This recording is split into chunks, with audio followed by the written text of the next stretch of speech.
Okay, thank you, everybody. Okay, next up, we're doing back-to-back panels.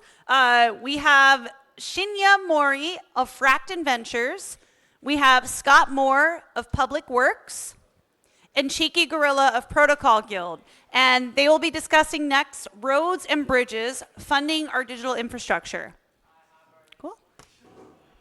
So, hey everyone, I'm Shinya Mori, from Fracton Ventures.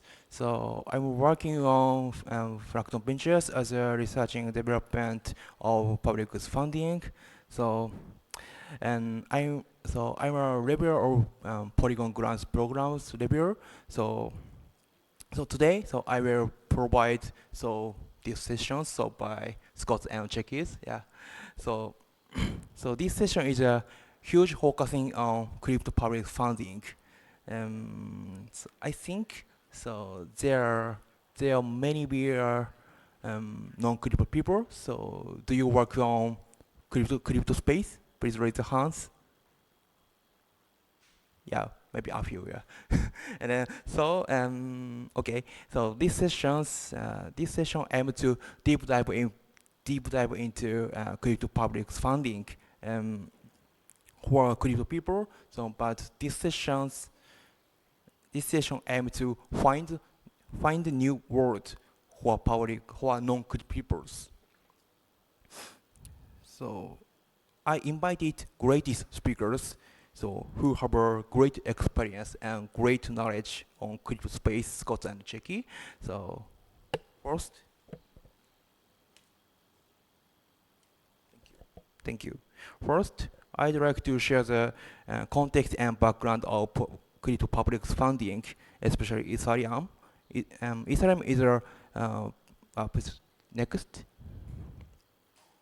Ethereum is a protocol for human coordinations and open source projects. Many decentralized community and individuals are building Ethereum.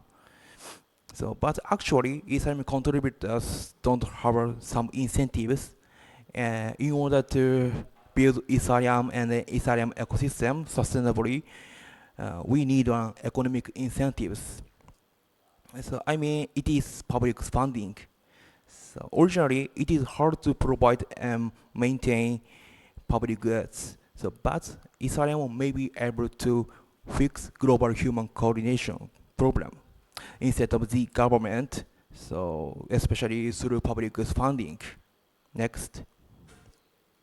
So actually, there are many projects contributing to public goods funding. So like Gitcoin, Protocol Guild, Hypersearch. So it's incubated by Protocol Labs. So please next. So crypto grants program have a different type of decision making. So first, foundation type and democratic type and algorithm type. And so these speakers, Gitcoin and Protocol Guild, is suitable to algorithm type like quadratic funding and then using protocols, so like basing protocols or storming protocols. Next. So at first, I'd like to introduce myself. So as my contributing of public funding space.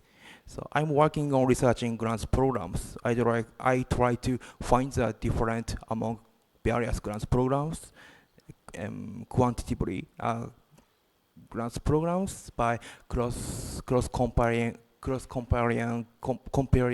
various grants programs quantitatively. So now I have a hypothesis that distributed amounts depends on management structure of grants programs. Next. So today's greatest speakers are Scott and Chicky. I'd like to introduce introduce them. Yeah, Scott is a founder of Public Works and then co-founder of Gitcoin. And Public Works and Gitcoin are contributing to public goods funding. Especially, Gitcoin is a famous quadratic funding platform. So he has various experience in public goods funding space. So like optimism and ENS. So Chiki is also a core contributor from ProtoGit. ProtoGit is an Ethereum core developer collective. So ProtoGit is building some protocols, token vesting protocols, and streaming protocols. ProtoGit is, I think, ProtoGit is bringing an economic infrastructure to Ethereum ecosystems. Next. So today's I've just provided about 3 topics. So let's talk about these topics in public goods funding space. So Scott and Chicky. So please have a talk like a fireside chat. Okay. Is this working? Yes, now it is. Okay, cool. Yeah, thank you so much for the introduction. I think the interesting part for me of crypto is that we fundamentally started to get people to actually care about what I would consider, and what, I mean, actually, since we're at like the United Nations University, the UN would talk about as global public goods problems. And fundamentally for us, I think both, like the one that we've been focused on is being open source funding primarily, mostly because open source is one of the critical sort of infrastructure pieces that we tend to undervalue total value in the market today. If you look at the replacement for companies that are using it, would be about $9 trillion.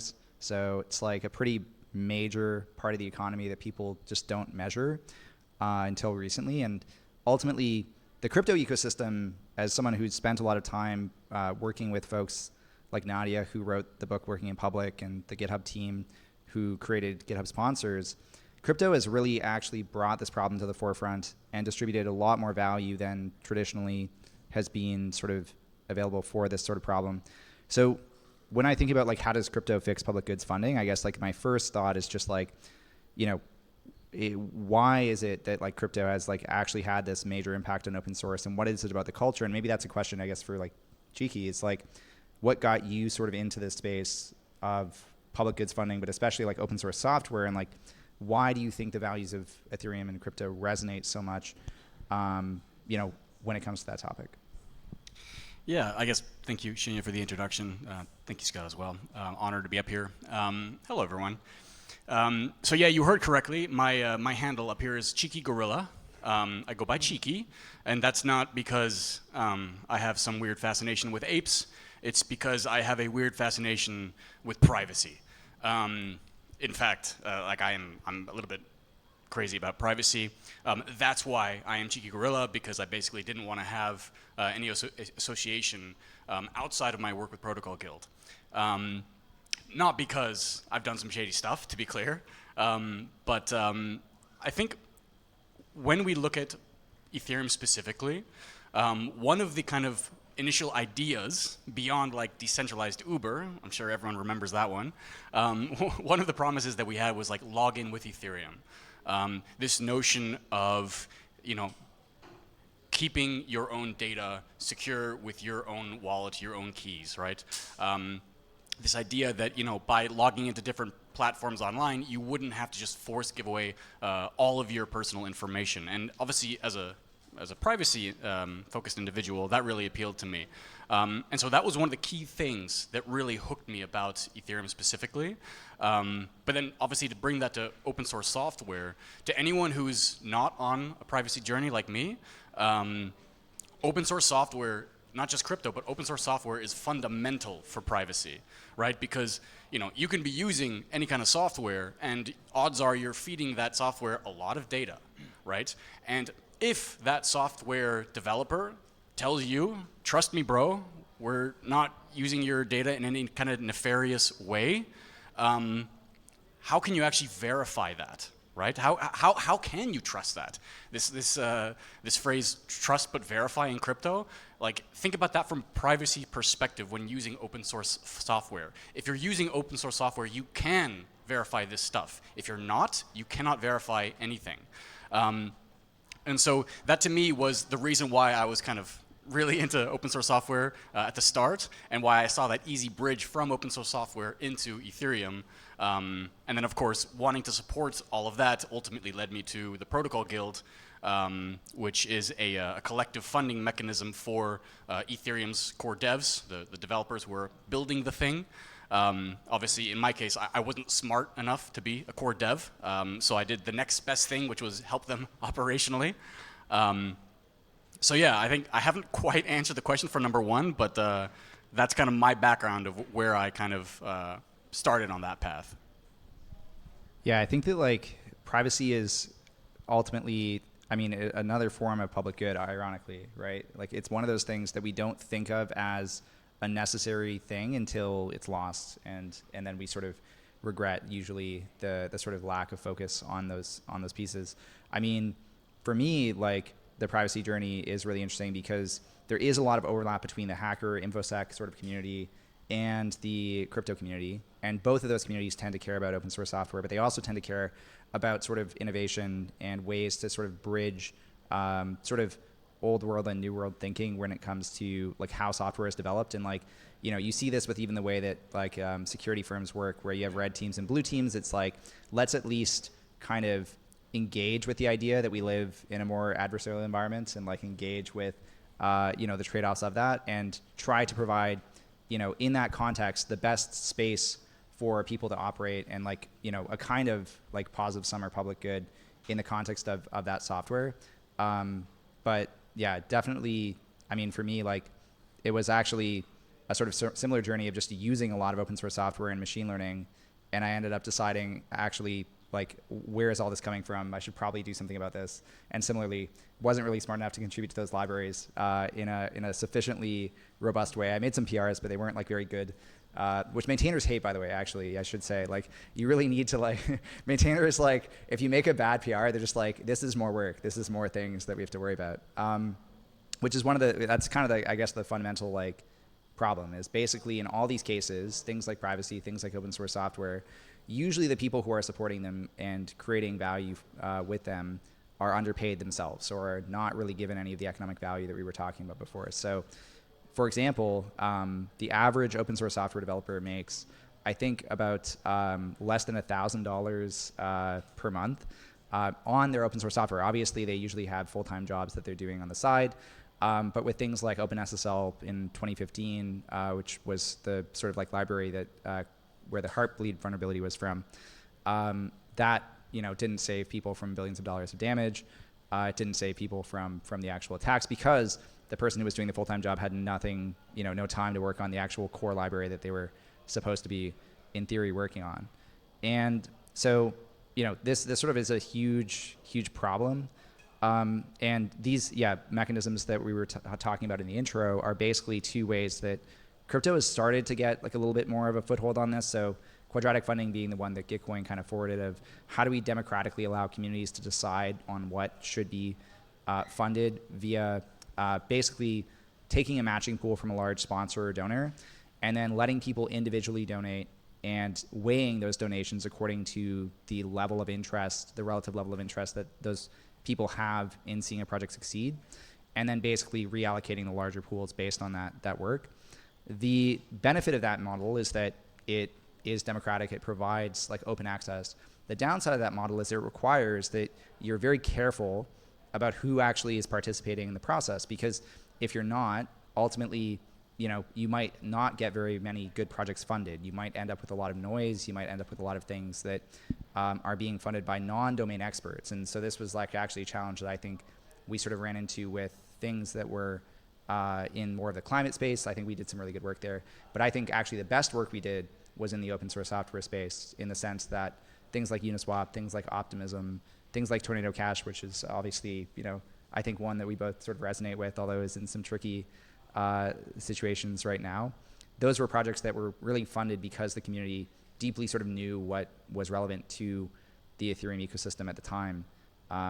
And those have obviously gone on to become billion-dollar protocols in their own right. So the interesting question, I think, for two, which like I'm kind of riffing because I only saw these now, so I'm like actually just like going for these like kind of YOLO. But like I think the interesting question is basically, what is the degree of inclusivity or exclusivity of a mechanism? And like for Protocol Guild, I think it takes a very different approach, which is, look, the core devs know what the core devs need and know who is, in a sense, a core dev. Let's have them curate a list. Let's have that list be relatively, exclusive in not a negative sense, but in a necessary sense. Like, how do you view that sort of balance in the way that you approach, in the way that you approach the mechanism design for Protocol Guild? Yeah, so much to touch on with what you just said. But I think sticking on that last point, so quickly, Protocol Guild. How many people have actually heard about Protocol Guild before? Okay. I'm gonna give you a speed pitch of Protocol Guild just so everyone can be on the same page. Actually, no. The translators won't like that. It'll be a slowly, well-eloquated pitch, in 2 minutes. There's 2 parts to Protocol Guild. There's a membership registry, which is, as I mentioned, a collective of Ethereum's core protocol contributors. Again, these are the individuals who are working on the core protocol itself, who are building Ethereum, who are maintaining Ethereum, who are shipping the amazing upgrades that hopefully you all love, like the merge. That's one part of the Protocol Guild. And then the second part of the Protocol Guild is we've built a funding mechanism around that membership registry so that we can basically go to all the various projects in the ecosystem, some who are highlighted in Shinya's slides, and basically say to them, hey, look, thank you for building on Ethereum. Ethereum is a very important public good that could use some of your support because, as Scott said, these core protocol contributors, they have unbelievably specialized knowledge, and they are getting unbelievable job offers from almost everywhere in the ecosystem, to the point where it's not actually economically rational for them to work on Ethereum's core protocol. And so what is the effect of that? Well, the core devs, they leave every once in a while, right, to go get paid. Good for them, a lot more on some other projects. This probably isn't surprising for you. There's a lot of money in crypto. There's not a lot of money in Ethereum's core protocol development. And so that's why we go to these projects and say, look, if we drain all of the core devs from Ethereum's core protocol development, well, then there's no one left to maintain and upgrade the protocol that we all love. And so this mechanism basically seeks to get buy-in from the ecosystem and say, hey, look, donate a portion of your tokens, your native tokens, to the Protocol Guild in such a way that these tokens are then vested to these core devs over 4 years, which creates long-term incentives for them to stick around to continue to maintain the protocol that you depend on, right? And of course, by giving native tokens, you're giving these contributors access to upside that's being created in the ecosystem that's built on the work, on their work, right? So that's the speed pitch. Maybe it wasn't quite 2 minutes. And so, what was it? Remind me the tension? Well, I guess basically, if you have this core dev list, right, like, you know that these people are doing good work, and you know that, like, they're obviously, having this challenge of leaving the ecosystem potentially. But how do you know who should, like, actually be in that list, and, like, where the list is actually, where it stops? Like, I mean, if you're Rick Moo from Ethers.js, for example, Ethers.js is not core protocol, but everyone uses it. And ultimately, he's the kind of person that, like, would never, by the way, go and, like, work on another protocol. But he gets offers, like, all the time. And it's the same sort of tension of, do you include more people and sort of dilute the lists themselves? Or do you try to stay very exclusive, but potentially end up missing people that are going to go off and, like, leave the ecosystem who otherwise would have done really good work? And I think my sort of perspective is that, like, quadratic funding takes the one side of this in the sense that it goes very broad and sometimes too broad, where, I've definitely seen people, like, note down sometimes, like, why is this thing being funded in this round? It doesn't really make sense. At the same time, you get things like Uniswap, which, I think people generally would agree at this point is good. How do you sort of view that tension? Yeah, so I mean, for the Protocol Guild, it's a novel funding mechanism, right? It basically was built in such a way that it can slot in with other public goods funding mechanisms out there without necessarily competing with them, right? So, like, Protocol Guild is a recipient of Optimism retroactive public goods funding. It's a recipient of Gitcoin quadratic funding rounds. But as we mentioned, the core focus of the Protocol Guild is to fund these core devs. And there are not a lot, right? Today we have a list of 177 core protocol contributors. And that's a relatively small list of individuals. So you can imagine losing one of those individuals can be pretty painful because of the amount of context that they have, which they've really built up over years of contributing. And so the average Protocol Guild member has contributed like 3.2 years of their lives to this work. So you can imagine the amount of like contextual knowledge that they have. Now, 177 individuals is a small enough number for us to easily come to consensus on this number of individuals, right? And this is a really important part of the Protocol Guild, is that we have this problem where there are not enough of these core devs. And since there are not enough of these core devs, we can easily compile them into a single list. If we are unbelievably successful, the Protocol Guild, and we start saying that we have 500 core protocol developers, 1,000 core protocol developers, more than that, Protocol Guild, by definition, will need to change. It will need to change because we use self-curation to update this membership registry, which basically means everyone comes to agreement on who are these core devs. And the second you have 1,000 individuals, that doesn't work anymore. And so to that extent, we have to Ethereum is well known as a value of being inclusive, but Protocol Guilds cannot be that, because we have a very specific problem that we're trying to address. And so to that extent, we had to define who Protocol Guilds membership is very specifically to include the current cohort of contributors, such that we can also very easily monitor our progress on fixing this problem by seeing how many new core devs we help onboard into the ecosystem, how many we help retain over the long term. So, or do you want to jump in?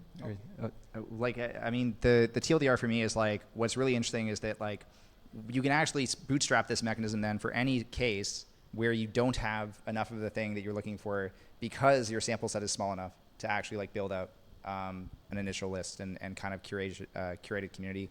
Do you then see there being other areas where people should create guilds, and what would those guilds look like? Maybe around, hypothetically, privacy, or around zero knowledge technologies, or around, you know, dev tooling. What do you see that sort of looking like? And like, to me, that's sort of an interesting case, because it is like everything in open source, like everything in crypto, forkable.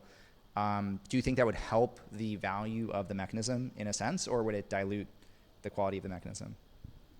It's a great question, and I think there are ways it can be done that dilutes the mechanism, but hopefully that won't happen, right?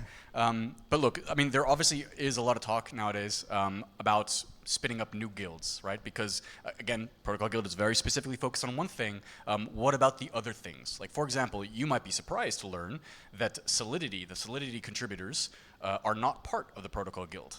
And most people, when they think of Ethereum's core protocol, they think of Solidity, because, hey, isn't that like the language with which you're coding the thing? And they are not part of the Protocol Guild because they basically operate at a higher level than the core protocol itself. And so to that extent, something like Solidity, they kind of look and feel more like tooling. Okay? And so for that reason, Solidity is not part of the Protocol Guild. And so this highlights a potential guild that could exist in the future, a tooling guild. And so there have been talks about creating one. It's not something that Protocol Guild itself would be involved in, apart from just giving advice about how things went for us.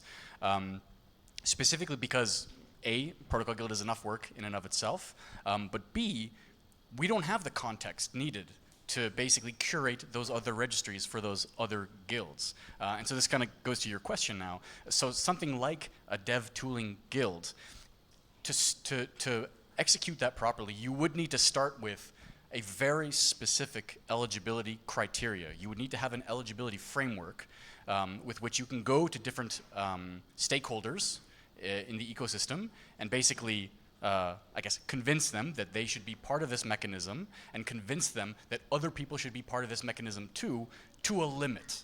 Because again, this thing does not work, self-curation does not work at a massive scale, right? So you want to be able to like tightly define your eligibility criteria to the point where self-curation still works. The second you want to go beyond that, that's great, you can.